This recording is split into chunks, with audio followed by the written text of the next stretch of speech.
Hi guys, welcome to a new episode. Today I am so pleased to present you this knife from a maker that I absolutely admire. He is not very famous, he's quite famous in the very small art knife world, but I'm pretty sure most of you never heard about him before.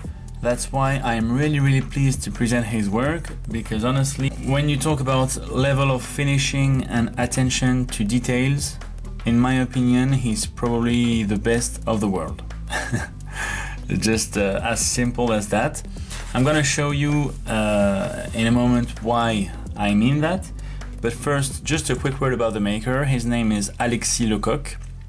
He's a French knife maker and he used to work in fine Italian weaponry. So basically he was making rifle mechanisms, and I think he always made knives part-time, but he's now been a full-time knife maker since quite recently, maybe 2 years, something like that, and he makes absolutely amazing knives. So let's take a closer look to this one. It is called the ROM DNA. I did a little bit of research and I think it means swallow in Italian. Let's open the knife, get through the specs, the materials. The blade length is 9 centimeters, handle length is 11 centimeters for a total length of 20 centimeters. The handle, everything is made of steel except for the inlay that is 18 karat gold and the little pin that is just there. First thing that really amazes me is the design. It is an amazing design, very fine and slender look, very unique. Never seen anything quite like it before. Very aggressive but elegant at the same time. So yeah, beautiful design. It is a backlock folder. The balance between strength and smoothness is just perfect. You can definitely feel the strength of the spring, but it is incredibly smooth at the same time. It's very impressive to be able to manage to make a backlock out of a design like that, because it's extremely fine, and to have space to put your 2 springs in the handle and still be able to have space for the blade is quite a performance. Let me just show you, for those who don't know, how a backlock works. So basically you have 2 springs, so they're the main spring and another spring that just allows this one to pop in like that. So yeah, as you can see, you need space in the handle to do that. There you don't have the space. So he very ingeniously used the liners that he cut to work as the second spring to act on the main spring. Very clever there. So yeah, what I meant about attention to details and level of finishing, I'm gonna show you what I mean. First thing, look at this custom pivot. It seems like a normal screw, but of course it's not. He makes his screws entirely himself. That allows him to have a nice line that goes exactly where he wants to go with the overall design. But look at the adjustment on the screw. You can't even tell where it starts, you can't see the gaps. I've never ever seen this kind of adjustment on the screw before. And if you know another maker that does that, please let me know in the comments below, but honestly, never ever seen that before, and I've seen quite a few knives in my life, so absolutely incredible, this little thing. Just love it. Then of course the The adjustment on the inlay is exactly the same.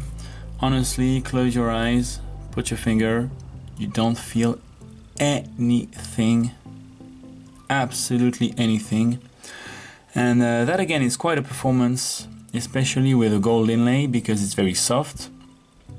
And when you do your final hand rub, you will tend to take a little bit more material off from the gold inlay than from the steel handle. And you will tend to feel it a little bit, but there you don't feel anything at all. I don't quite know how he achieves that. I think while he does the hand rub on the steel, he protects the gold with some kind of sellotape or this kind of thing, but yeah. I know he spends a lot of time doing that, but I won't be able to tell you exactly how he does that. The finishing on the hand rub is also by itself very special because it's very fine. I mean, it's very reflective. It's almost, I mean, it's so fine, it's almost a mirror polish, but it's not, which I really like. Look, again, the adjustment there. You can't even tell where the junction is. I like how everything is nicely rounded and contoured. Of course, the handle is nicely contoured, but there you can see the liners are nicely rounded too.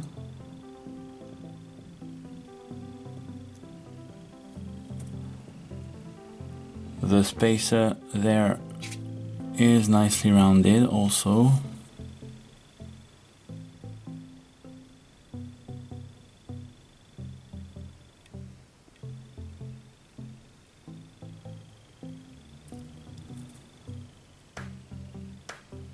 The lock, you can see there's some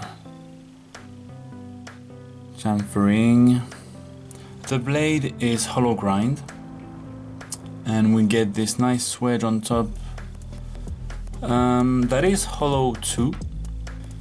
Little groove there just to be able with your nail to open the blade, because when it's closed there's hardly anything protruding. And here another detail that I just love is how he managed to follow the shape of the handle with the grinding.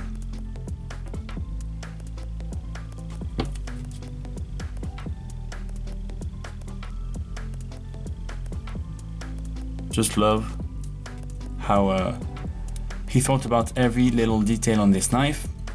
But that's not all. Let's take a closer look to the inside of the knife. Everything is as well finished as on the outside, even on the parts that we don't see. There we get a little bit of chamfering on the blade, signature of the maker. And there we get a gold piece. You know, for slip joints and backlocks, you're not supposed to drop the blade when you close the knife. You have to really close it gently. But just in case anybody would drop the blade, Alexis put this gold piece because gold is softer than steel, and that will prevent the blade from hitting the inside of the handle and protect the edge. But not only he put this gold piece, he did a little cut on the gold piece, and it's calculated so that it's not the edge itself that hits the gold piece, it's the sides of the edge. So just an extra protection there in Alexis Lecocq style.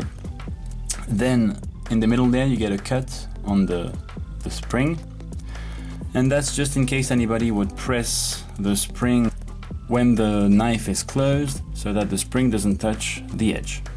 Again, another protection right there. By the way, I think I forgot to mention, but the edge is mirror polished.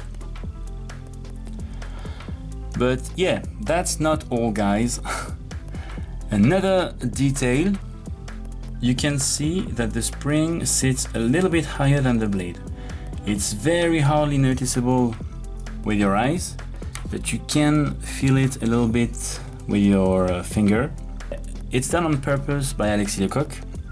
The thing is, on backlocks, when you open and close the blade thousands and thousands of times, the spring will start to wear off a little bit and will start to sit lower than the blade, if that makes sense.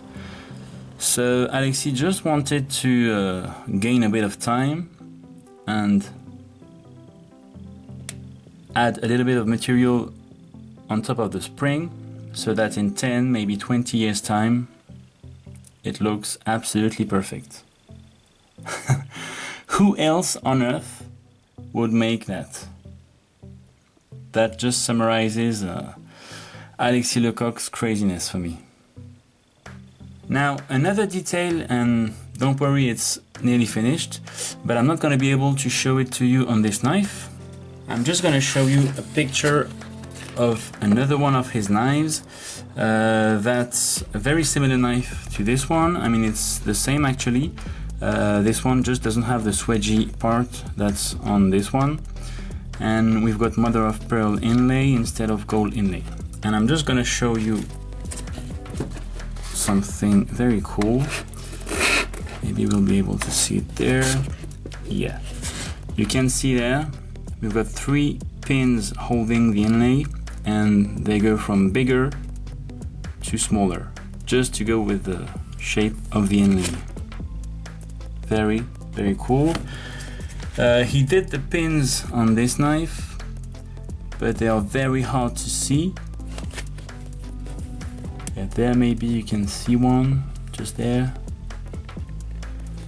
So yeah, just thought I would show you a cool picture. And I also wanted to talk about his designs that he usually think of to leave space for potential engravers.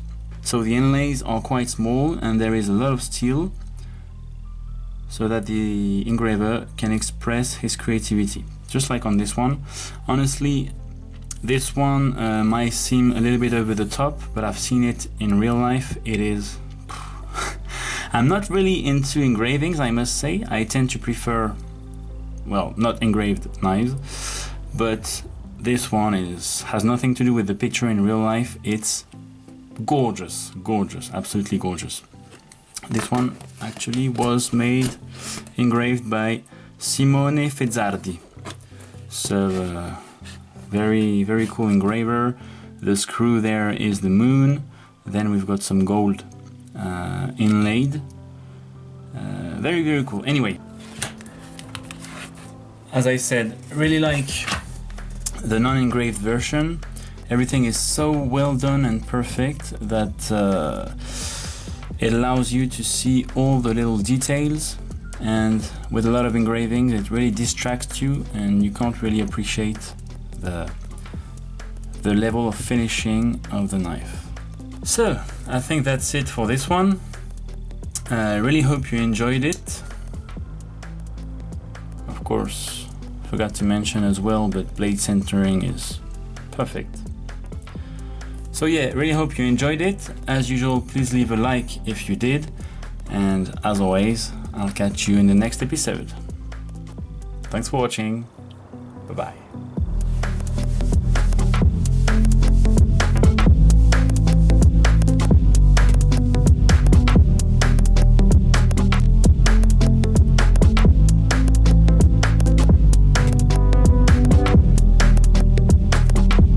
So, I think that's it for this one. I really hope you enjoyed it. Of course, forgot to mention as well, but blade centering is perfect. So yeah, really hope you enjoyed it. As usual, please leave a like if you did. And as always, I'll catch you in the next episode. Thanks for watching.